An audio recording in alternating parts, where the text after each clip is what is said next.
Greetings, everyone. Hope all of you are having a great day. I know it's late at night, so today is Christmas Eve for political junkies like myself for election 2025, or tis the night before election day.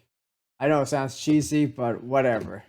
So, as all you know, tomorrow's a big day, and we got a lot of local races coming up, and so like the big one we're looking at is Virginia. Now this actually always appealed to me because it seemed that Virginia is going to be voting to the left of New Jersey. I mean, I did not think that was possible in this day and age, but then again, I was surprised to see how close New Jersey was back last year.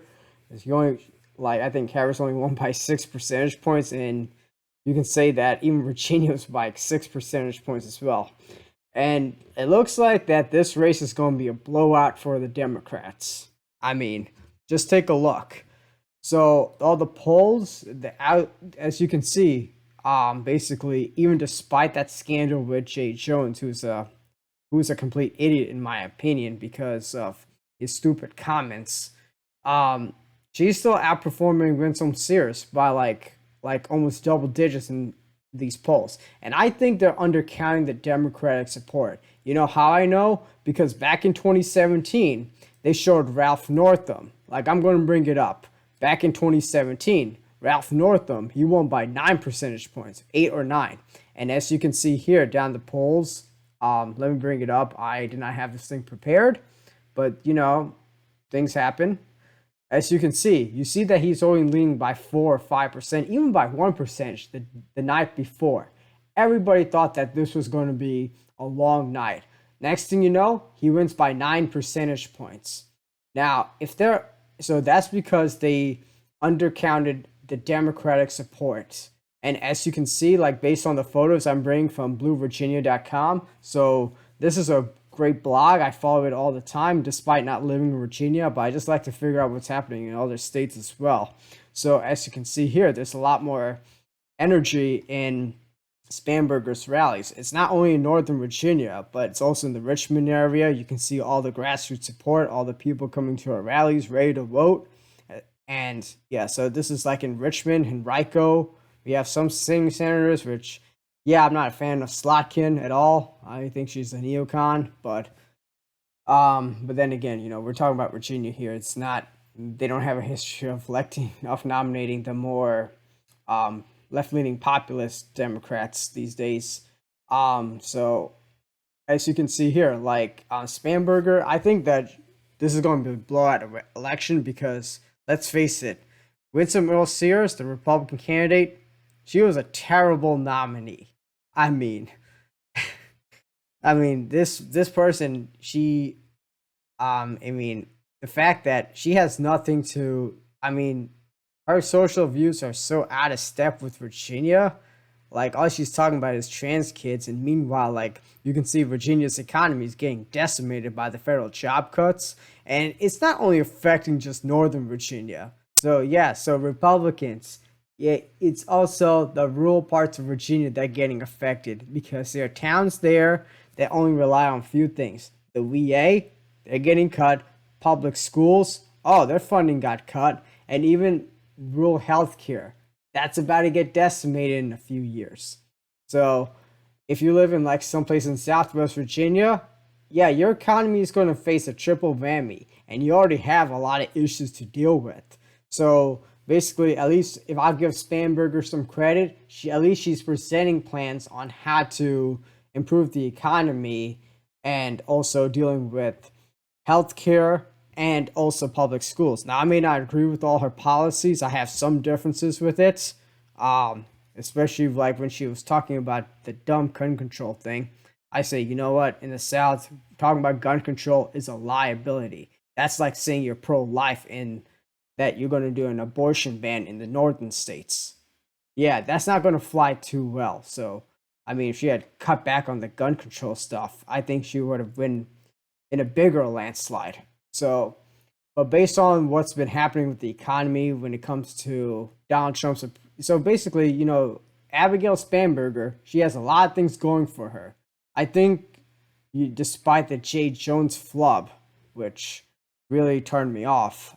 Basically, she she ran a more disciplined, focused campaign because she was talking about lowering costs. She was not talking about bashing Trump all the time. She was talking about what she's going to do. In a way, this is what Democrats need to do. Talk about what you stand for.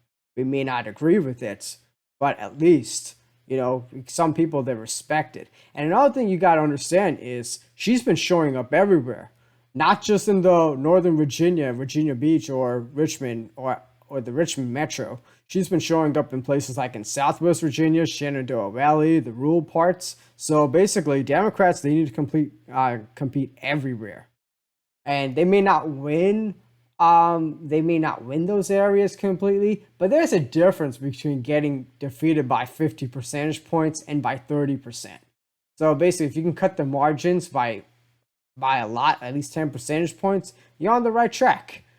So now, as for the down ballot races, like we have what Ghazala Hashmi. What do I have? 20 Ghazala Hashmi right here. Like she might win the lieutenant governor's race. I mean, John Reed. Like okay, I'm surprised that this race was in single digits, despite his scandal, which was swept on the rug because of Jay Jones and his idiocracy.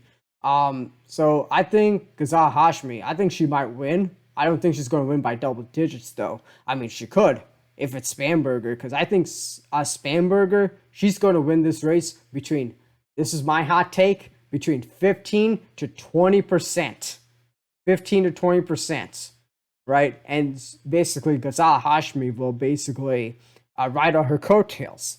Now, how much she's going to win by? I would say around 6 or 5 to 7%. Now, this Jay Jones, yes, Democrats need to start vetting their candidates a lot better. This stands that we don't vet our candidates. This guy was an anchor on the Democratic ticket. That comments that he said about Todd Gilbert was utterly disgusting.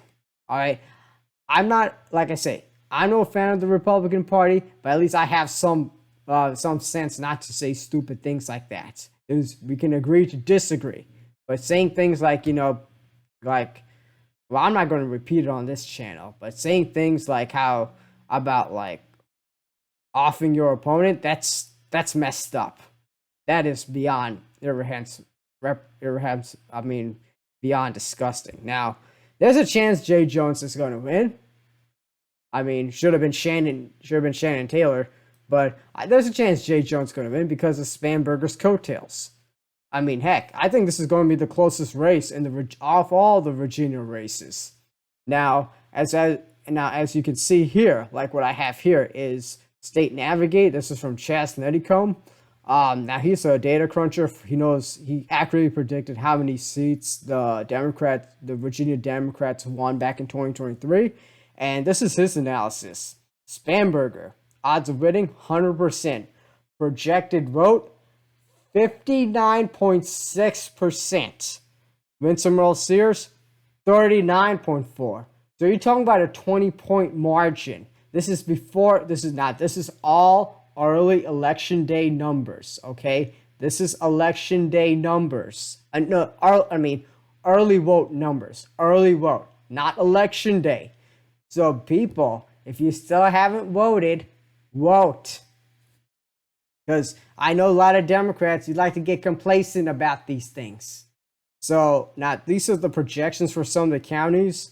Now, what really surprised me is as you can see here, some of the counties like Bristol City. Now, I believe Harris got 24% of the vote. Now, if Spanberger gets 35% of the vote, that's going to be, you're talking about 2004, you're talking about 2008 numbers in some of this working class conservative areas during the Obama era, in which in some of the areas he actually did pretty good, because he's probably the most recent Democrat that actually was able to get in the high 30s in some of these more conservative counties, because after 2016, some of these counties took a sharp turn to the right. I mean, winning by 50%, Trump winning by 50 percentage points, even at times 60 or 70%. I mean, it's nuts. So as you can see here, now here are the counties I'm going to look at. Like I'd like to see the margins. Like one of the ones I'm going to look at is Caroline County. Now that is south of between Fredericksburg and Richmond. So that's a Trump county, and I think Trump only won it by like single digits. So if that could flip, that's going to be a landslide for the Democrats. Especially, I mean, and especially, what's the other one? Spotsylvania County. Spotsylvania County. Like Spotsylvania County is home. It's also along the I-95 corridor, and it contains the city of, I think, Fredericksburg as well. Like it's weird because Fredericksburg's an independent city, but yeah, the suburban areas, which they say were part of the city of Fredericksburg. So you can just say suburban DC in a way along I-95. So if she wins by like, so she might flip that county, win by 5.4%. I mean, if she wins those two counties, I mean, it's a wrap. And based on the early voting numbers as well, coming from like places like in Fairfax, which they're projecting that she might get like win by almost 50% margin. I mean, wow, that has not happened since the FDR era. And as well as, yeah, especially in like places like Falls Church, who are winning by 71%. Dang, Northern Virginia is going hardcore to the left. Man. Yeah, just when I thought they couldn't go for the left, it's like they're surprising me this time around.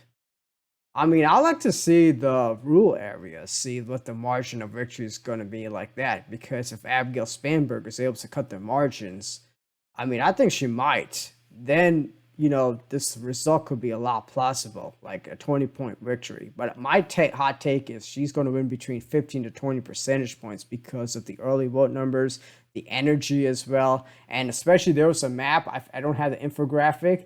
A lot of the early votes were taking place around Northern Virginia, Richmond, and especially Virginia Beach, and near Charlottesville as well. Now, Albemarle County and Charlottesville, that's like a dark blue area now. That's a dark blue county. And there hasn't been that many votes around the Southwest Virginia, which is which is Trump country. So I guess there's a lot less enthusiasm for the Republicans and a heck of a lot more enthusiasm for the Democrats. So this is going to be a fun. So if you're a Virginia Democrat, I'm going to say this, and I don't care. It seems like you're going to get numbers back from the Solid South era from the 60s. Because the last Democrat to win in a landslide was basically back in 1961. Albertus Harrison won by 63.9% of the vote. And that was like, but this was a different era. This is a time when the Democrats were the segregationist party. So thank God we're no longer that anymore. So we no longer have those kind of elected officials anymore. So thank God for that. But this could be the biggest election landslide that we haven't seen in decades if the numbers hold up. And as for the House of Delegates, I expect the Democrats are going to increase their majority. Like, look, they're going to like this according to Chastnuttycom, Navcasts, or StateNavigate.com.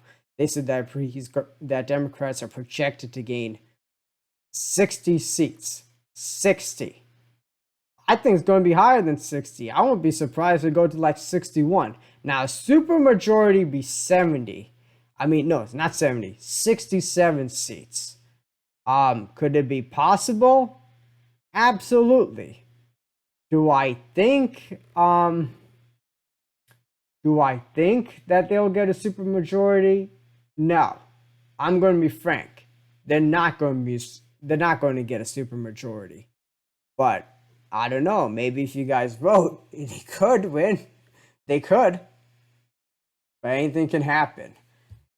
Anyways, my projection for Virginia's race. Yes, I think it's going to be a Democratic landslide. And I do think Jay Jones is going to win despite those stupid comments that he said and I am not a fan of that guy. I will repeat on the channel, I am not a fan of that guy at all. He's too, because he nearly cost, because he nearly dragged the Democratic ticket. Anyway, I'm definitely looking forward to it. I like to see what counties are going to flip and all. But other than that, I mean, I'm just surprised to see that, we're going to be seeing like a southern state in this day and age, like move to the left of something like northern state like New Jersey.